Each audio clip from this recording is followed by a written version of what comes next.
أعوذ بالله من الشيطان الرجيم.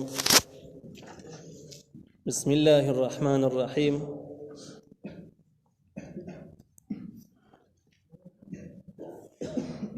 وإذا ذكر الله وحده اشمأزت قلوب الذين لا يؤمنون بالآخرة وإذا ذكر الذين من دونه إذا هم يستبشرون.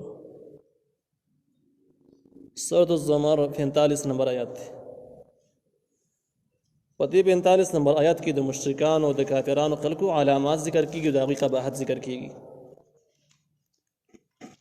الله تعالی وایي واذا ذکر الله، هر کله چې یاد شي الله تعالی وحده یوازي، یعنی الله تعالی په خپل ذات او صفاتو په اعتبار سره واحد لا شریک ذکر شي. خلاصه دا د الله تعالی توحید کم ذکر کې بیان شي. اشمئزت قلوب الذين لا يؤمنون بالآخرة،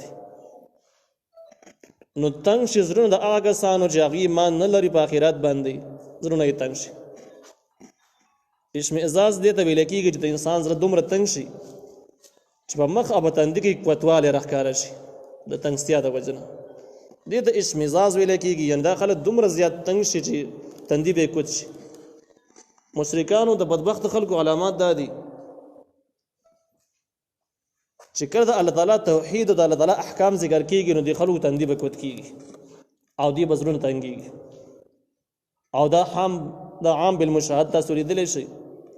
چې کوم ځای کې حق پرست خلک د دین د بیانولو دپاره کوشش کوي، دین بیانوي، هغه صراحتا جرایم او ګناهونه ذکر کوي چې کم خلک پکې اختی،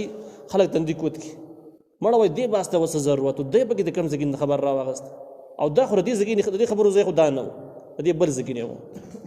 دا عام طور داسې کېږي. نو الله تعالی د دغه خلکو بیان کوي چې دې خلکو ته به وارخطا کېږئ نه، چې کوم د دین دشمنان دي، مشرکین دي، د الله تعالی د ذات سره شرک لري، یعنی ذات په اعتبار سره خدایان ډېر تسلیموي، یا ذات په اعتبار سره خو ډېر نه مني خو صفاتو په اعتبار سره ډېر مني، ته خدای تعالی صفتونه نور چاله ورکوي. که هغه شرک په الحاکمیت دی، که په العبادات دی، او که په صفات دی، د ټولو مسلو کې چې به کوم شرک مخته او ته دغه حقه مسله بیانې د خلکو زړونه به تنګېږي. نو مخکې نه خبرداری شته چې په دې به تاسو ورخطا کېږئ نه. واذا ذکر الذین من دونه اذا هم یستبشرون، او هر کله چې یاد شي هغه کسان چې بغیر د الله نه دي، اذا هم یستبشرون، ناڅاپه به دوی خوشحاله شي چې د الله تعالی د احکامو د نظام په مقابل کې د یا د شرک د ثابتولو دپاره منګړت دلایل څوک ذکر کوي او دوی واوري، ډېر خوشحاله شي. یستبشرون استبشار دې ته ویل کېږي چې سړی دومره خوشحاله چې په مخ باندې ښکاره علامات څرګند چې سړی خوشحاله دی، یا د خولې نه څه اوازونه مخیږي، نو دې ته د خوشحالۍ اظهار کول وایي. خلاصې دا ده چې په ګناهونو باندې، په شرک باندې، په جرایم باندې به دومره خوشحاله چې د خولې نه به اوازونه وخیږي، مخ نه به یې پته لګي، تندی نه به یې پته لګي چې خوشحاله دی. خو د الله تعالی په دین او په توحید باندې نو بیا یې تندی کوت کړي شي او بل شان شي. اوس چې کله د دې خلکو د حال داسې دی او دا د دین دشمنان دي، چې کله دا د دین دشمنان دي څوک دین بیانوي نو د ښکاره خبر د هغه هم دشمنان جوړېږي. چې کله خلک دین نه مني، یو سړی د دین دپاره خدمت کوي، دا دیندار سړی د چا خوښېږي، د هر چا به بدي شي. نو چې کله دی بدي شي نو د اهل توحید دپاره، د موحدینو دپاره به یو قسم له مشکلات جوړېږي، مشکلات پیدا کېږي. کله چې مشکلات پیدا کېږي نو د هغې د حل دپاره الله تعالی لاره ښیي چې داسې به حل کړي، مشکلات به داسې حل کېږي. قل اللهم، ورته ووایه چې ای الله، فاطر السماوات والارض، ته پیدا کوونکی د اسمانونو د ځمکې یې، عالم الغیب، پوهېږي په پټو څیزونو باندې، والشهادې، په ښکاره څیزونو باندې، انت تحکم، ته به فیصله کې بین عبادک، بین د بندګانو خپلو کې، فیما کانوا فیه یختلفون، په باره د هغه څه کې چې داخله پکې اختلاف کوي. د یو طرف ته کې دا آیات د مسلو د حل ذریعه ده، څنګه چې احسن کلام ذکر کړی دی، او دې باره کې یو حدیث هم دلیل ذکر کړی دی، او د صحابي په حوالې سره لیکلي دي چې نبی علیه السلام فرمایل چې هغه آیات ماته معلوم دی، هغه دعا، هغه اذکار ماته معلوم دی چې سړی ووایي، د هغې نه بعد څه دعا هم کوي او جایز دعا یې الله یې قبلوي، او د هغې نه بعد دا آیات ووایي. د دې نه اندازه لګي چې د دعا د قبولیت دپاره که د دې دعا نه مخکې څوک دا آیات ولولي نو دعا به زیاته مستجابه شي، ډېره به قبلېږي. یوه خبره خو دا شو د مسلو د حل ذریعه شو. دویمه دا ده یو قسم د تسلۍ مضمون شو، او دویمه دا ده چې هر موحد دپاره دا یو قسم له ترغیب دی او د هغوی دپاره تسلي ده چې تاسو د دین د دشمنانو په مقابله کې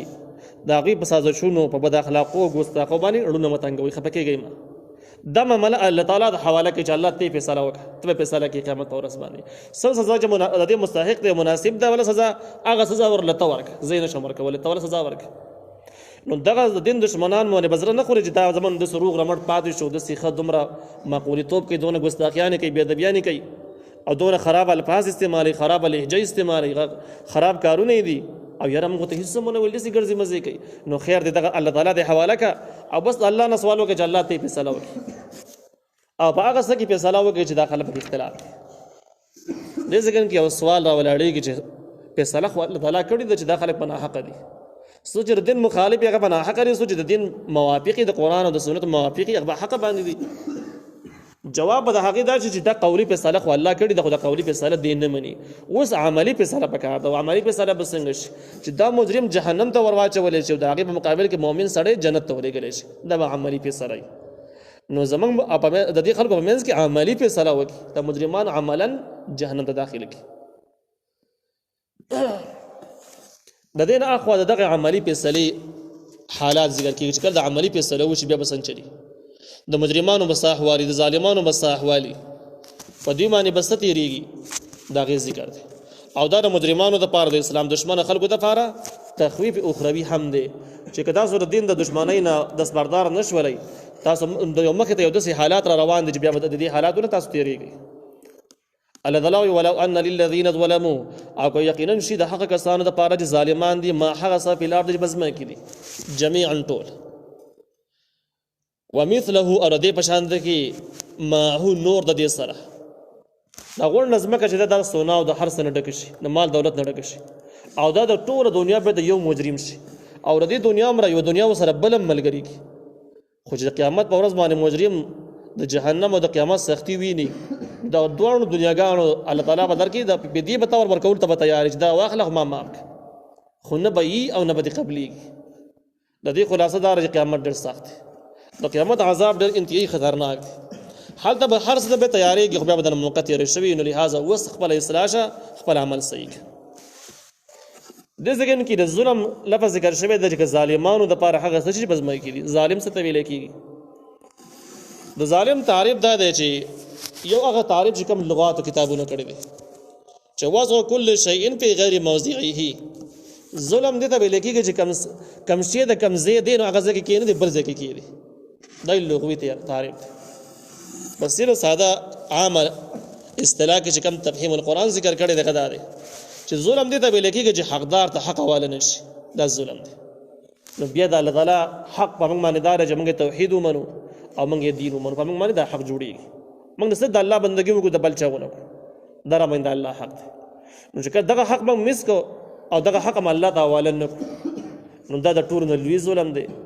او دغه الظلم یو آیات کې داسې ذکر شوی دی چې ان الشرک لظلم عظیم، شرک ته لوی ظلم ویل دی، کفر ته ظلم ویل دی. ځکه د الله کوم حق نه حق الله تعالی ته ونه سپارلی شو، کوم غټ حق چې په انسان باندې جوړېدو. او دویم حقونه بیا د مخلوقاتو دي، د مور او پلار حقونه دي، د خپلوانو حقونه دي، د ګاونډیانو حقونه دي، په پلار باندې د بچو حقونه دي، بچو باندې د پلار حقونه دي چې هغه شریعت تفسیر سره ښودلي دي. په دې انسان باندې د خپلو څاروو ځان له حقونه دي چې کوم څاروي په کور کې ساتي، د معاشري په ځان له حقونه دي، د مسلمانانو په ځان له حقونه دي، د هغې خپل یو ترتیب د شرعي لحاظ باندې. نو هغه سړی به هم ظالم چې کوم د دین نه بېزاره دی او دین نه باغي دی، د دین دپاره دشمن دی، رکاوټ دی، مصیبت دی، دا د ټولو نه غټ ظالم دی. او هغه هم ظالم دی چې د مخلوق حق نه مني، دا هم ظالم دی. دغه دواړه قسمه ظالمان چې دي قیامت په ورځ باندې که دا غونډه دنیا د دې ظالم شي او د دې دنیا مره ورسره نور هم ورسره شي او د قیامت سخته ویني لافتدوا به، نو د هر څه به فدیه ورکولو کې ته به تیار شي، په فدیه کې به ورکوي، خو نه به یي او نه به قبلېږي. من سوء العذاب، د بد عذاب نه، یوم القیامت په ورځ د قیامت باندې. وبدا لهم، او ښکاره به شي دوی ته من الله، د الله طرف نه، ما هغه څه لم یکونوا یحتسبون چې نه دوی چې د هغې ګمان کوو، هغه څه به راښکاره شي چې دې ګمان هم نه څنګه د څه شي ګمان یې نه و. دې مجرم دا نه منله چې کنې قیامت به رښتیا راځي او جهنم او جنت به رښتیا حساب کتاب به هغه ښکاره شوه خبره. د چې کم ګناهونه کول کم جرمونه کول دای نه منله چې د دې به دومره غټ وبالي هغه وبالي ولیدو او دغه شان د ځینې مفسرینو دام ذکر کړی دي چې بدلی کې ریاکار داخل دي د ریاکارو د کار کړی چې هغه یو ښه کار کړی خو د ریا دپاره کړی د یو بل مقصد دپاره کړی کار د دین کړی خو د بل مقصد دپاره کړی د عامو خلکو خیال دا چې ګندی د دیندارۍ کار کړی دی او دې په خبره باندې متمه چې ګنده خو مر دین کار کړی ثواب برته میلاو شي هلته کې نیت او اراده ګندی خرابي قیامت به ورځ باندې چې د هغه ګمان رامخې ته شي هغه سره رامخې ته شي د دې ګمان هم نه هلته کې سزا تېره سزا مستحق جهنم فیصله وشي او در جهنم اشک د سره ونه چې جهنم ته به غورځېږم د دې عمل په وجه باندې د خو ریاکاري او ځان ښودنه معمولي شی ګڼو او ډېر غټ جرم ثابت شو نو په دې کې ریاکار هم داخل دي او هغه خلک پکې هم داخل چې قیامت نه مني حساب کتاب نه مني هغه خلک هم پکې داخل چې کم د جرمونو د ګناهونو وبال نه مني هغه چې ګناهونه ست جرم نه دی غلا جرم نه غني زنا جرم نه غني فحاشي جرم نه غني دغه شان د کې د تحکیم د بما انزل الله چې کم دی هغه اهمیت نه تسلیمي او د جرم نه غني نو دغه ټول وبال بلته د خپل سترګې باندې ویني وبدا لهم اخکار بچ دوی د پاره سیئات ما کسبو بد انجام د حقی کارونو چې کسبو چې دوی کړی دي مخکې دوی انجام نه مانو اوس مخامخ شي وسره وحاق بهم او په وس بشي بدوی پورې ما حق ما كانوا به يستهزئون عذاب حق عذاب چې دوی پورې ټوکی کولی دوی جهنم نه مانو دوی پورې صراط نه مانو ته ګناونو او بالي نه مانو دوی دا ټوکی ګڼلې هغه ټول خبرو سره اوس د مخامخ شي هغه عذاب د بری په وشي